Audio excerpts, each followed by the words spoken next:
Hello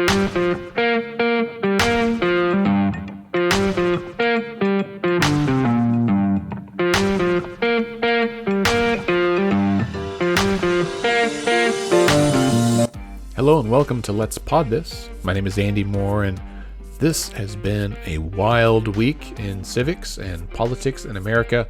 It was Election Day only 4 days ago, and yet it seems like it has dragged on for months. Ballots are still being counted in almost every state, honestly. A lot of attention's being paid to just a few swing states, of course, but it looks increasingly likely that we may know the outcome of the election, maybe not definitively, but a very likely outcome of the election by the end of this weekend, if not sooner. So for this episode, we are taking a break. Scott, Bailey, and I are all trying to rest and, not doom scroll Twitter too much. And so we're taking a break from the podcast this week. And instead, we're going to share a civic sermon. So as listeners may know, a few weeks ago, we hosted our first Civic Saturday virtual event, and it was a great success. And this was the sermon I had written on perseverance for that event, and we felt it was appropriate post-election to share a message, a note about what it means to keep going. Regardless of how you feel about this election and all the number of races that were won and lost, it's important to keep going, right? Democracy does not stop on election day. Our society, our civic life continues. Our neighbors here in Oklahoma City are still cleaning up from the ice storm, and we have opportunities to be involved, to help, and to make a difference in the world every day of the week. So, I hope you enjoy this civic sermon. We will be hosting more Civic Saturday events coming up soon, and we're also going to kick off a few other content club events. We'll call them virtual events, right? We're going to do some film screenings. We're going to do a book club. We want to find ways to help you get connected in a different and a deeper way with your fellow Oklahomans. And together we can, really build some bridges and build a better society for everybody. Okay, I'll stop rambling here. And up next is our civic sermon on perseverance.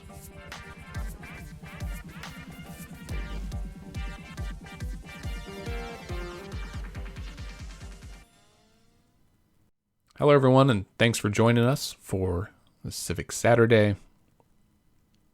I started to write this civic sermon at least a dozen times over the past few weeks.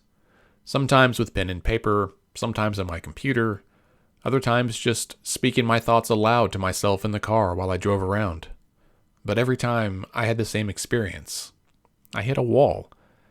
I found it hard to focus on writing when there were so many other things in our world that I felt I needed to worry about. There's COVID, obviously, where earlier this week our state surpassed 100,000 cases and saw record-breaking numbers of people hospitalized and in the ICU due to the disease. When we crossed over the 100,000 case mark on Monday, I did some quick arithmetic and I posted the result on Twitter, stating simply, 1 in 37 Oklahomans has been diagnosed with COVID-19. As of today, that tweet has been shared nearly 300 times and liked by more than 600 people. However, it did nothing to stop the 6 deaths that were reported that same morning, nor the other 50 deaths that have been reported in our state since that time. By the time this pandemic is over, whenever that is, the odds are that we will have all lost someone we know to the disease. And wondering who and how many people can be downright crippling. Then there's the impending election, which is arguably of larger consequence for the future of our great nation than any other presidential election in 2 generations. Sure feels that way, at least. You can't escape it. Billion-dollar campaigns are now the new normal, with ad buys designed to permeate every form of media we consume. In the face of unprecedented attacks on voting rights and the electoral process itself, we find ourselves looking for help from the companies that we normally love to hate. Facebook, Instagram, Twitter have all reminded me to register to vote nearly every day for at least the past 6 weeks. Even Yelp got in on the action, interrupting me with an election reminder while I was trying to look up what time Roxy's ice cream store closed one night. I wanted ice cream and got politics. Maybe that's smart marketing, though, catching people in their moment of vulnerability. I don't know. The COVID-19 pandemic and the impending election are stress-inducing events for lots of reasons, and it's important to acknowledge that not only have they added stress to our lives, but they have amplified other baseline normal stressors that we all experience every day. Something as simple as going to work or buying groceries now requires additional research, planning, and strategy.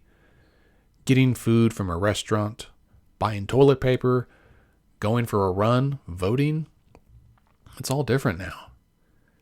We find ourselves cut off from our friends and family, restricted to open-air hangouts at the end of the driveway, nervously wondering if our children are asymptomatic carriers and fearing that they're going to infect their grandparents.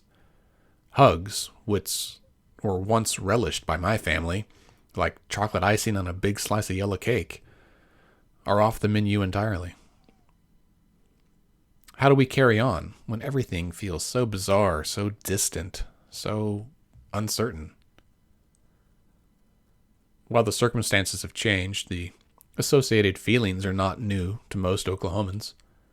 Amongst our American brethren, we are uniquely accustomed to the sudden and complete interruption of life. Many of us know someone or several someones who have had their trees and lives uprooted by a tornado. I vividly remember my friend John tweeting that he had just watched his house in Moore get blown away on the news, on a television, while he was in the hospital where he sat with his newborn child in the NICU. Or my friend Amy, who sat across the desk from her coworker at 9:01 a.m. on April 19th, 1995. A moment later, the wall and the floor and her colleague were all gone. This year was supposed to be the 20th annual Oklahoma City Memorial Marathon, but like everything else, the event was forced to become virtual. Registrants received boxes in the mail with shirts and blankets and medals, along with instructions to run their selected race sometime in the 2 weeks between October 4th and tomorrow, October 18th. I don't know if you know this, but there are a lot of marathons out there. But the Oklahoma City Memorial Marathon is different from all the rest. It was the first half marathon I attempted when I started running back in 2014, and this year will be my 6th time to run the race.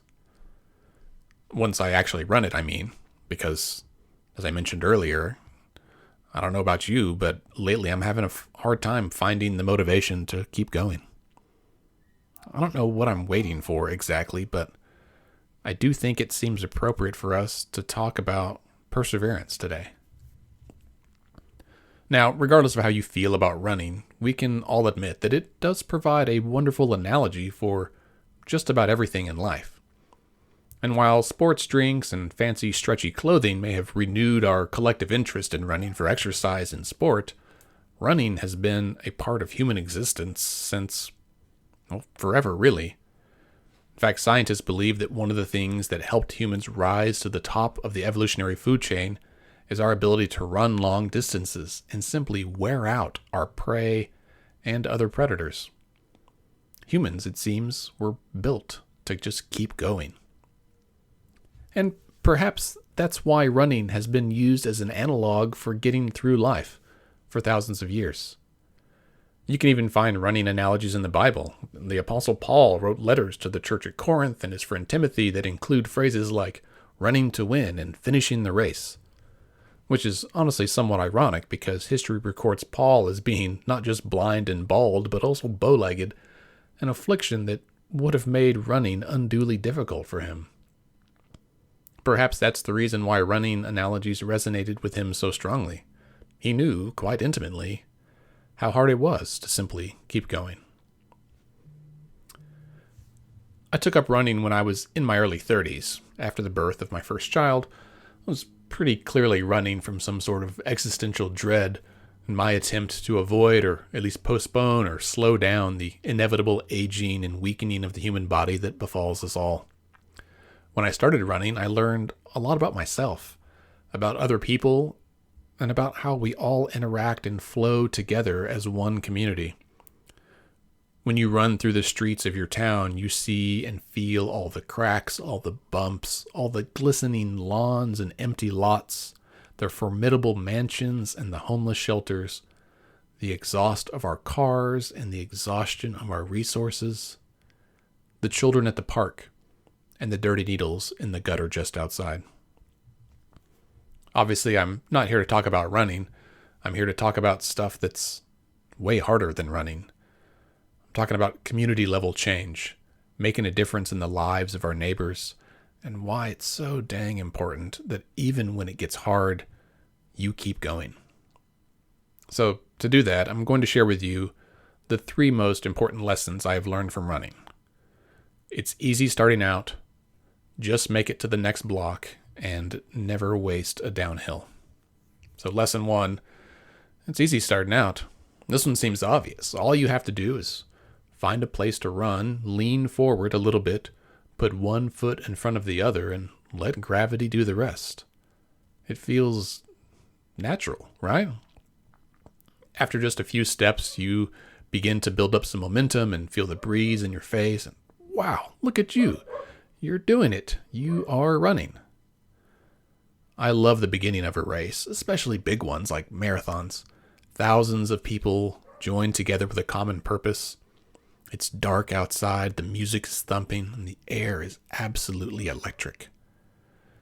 There's a collective sense of, we're going to do this. We're going to run and we're going to finish, and it's going to feel great. Look at how awesome we are.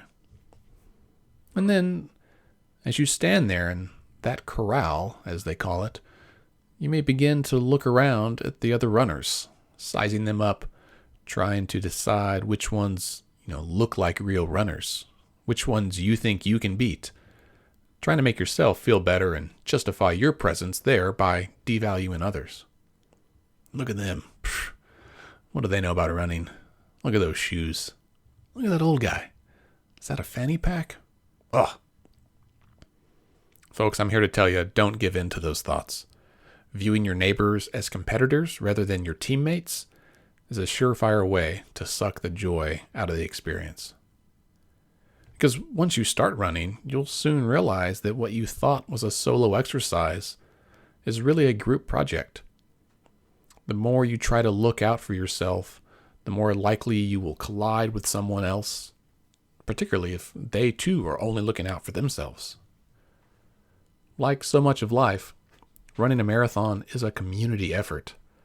The road is long, and if we're going to get there, we must realize that we're all in this together, and therefore need to look out for one another, encourage one another, and try not to get in each other's way. Lesson 2, just make it to the next block. Before long, you notice that the crowd around you is thinning. Some people are still cruising along, but others are breaking to walk or stand and stretch and catch their breath. You begin to question yourself and what you're doing. Doubt creeps in. Should I walk? Why did I start down this road in the first place? What if I can't finish? Do I even want to finish anymore? Is there a way for me to quit so that no one will even notice? In any race, there are a million points along the way where you may feel like giving up. I get it. It's hard. It's uncomfortable. It feels lonely. It makes you hurt. Caring about something and sticking with it to the end requires incredible stamina and grit. And while things were easy starting out when everyone was there together, now you look around and may not recognize the people around you. The rallying music has faded and the finish line still feels impossibly far away. So you pull over to the side, step out of the flow, and disconnect a bit from that community around you. Now, please hear me that it is totally okay to take a break if you need it. There's absolutely no shame in that. But I found that if you tell yourself, just make it to the next block before you stop, often you'll end up going 2 or 3 more blocks as well. Sometimes just giving yourself permission to stop provides enough relief that you don't actually need to stop at all. You're doing the best you can, and you can make it to the next block. Lesson 3, never waste a downhill. Every race has hills. Some are well known and highly anticipated, like Gorilla Hill in the Oklahoma City Marathon, where local residents of a big yellow house along the route rent a 30-foot inflatable gorilla. Volunteers dress up as gorillas and bananas, and they hand out bananas to runners. Other hills are smaller, less flashy. Some hills are low and long, like the rolling highways of western Oklahoma. Regardless of the size of the hill, I'm always thankful to reach the top. It feels like an accomplishment, something to be celebrated, and too often a permission to just stop trying. After all, what goes up must come down, and what better time to walk than when gravity is just pulling you along?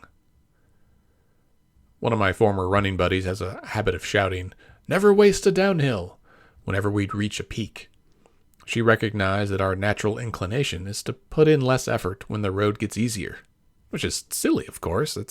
That kind of complacency is exactly how the hare lost to the tortoise in Aesop's classic fable. When we see that things may be easier ahead, we should press on even harder. The wind is at our back when we can accomplish more than we might otherwise. We should take that time to call to the others around us, rallying them to the cause, and not let that downhill go to waste. We must keep going. Now, one more thing before I bring Chris back up to sing us out with a song. If you'll permit me, I'd like to add one more lesson that I learned from running. I wasn't really planning to share this, but as we've gone along today, I think it's fitting for where we're at as a country and as a community. On April 30th,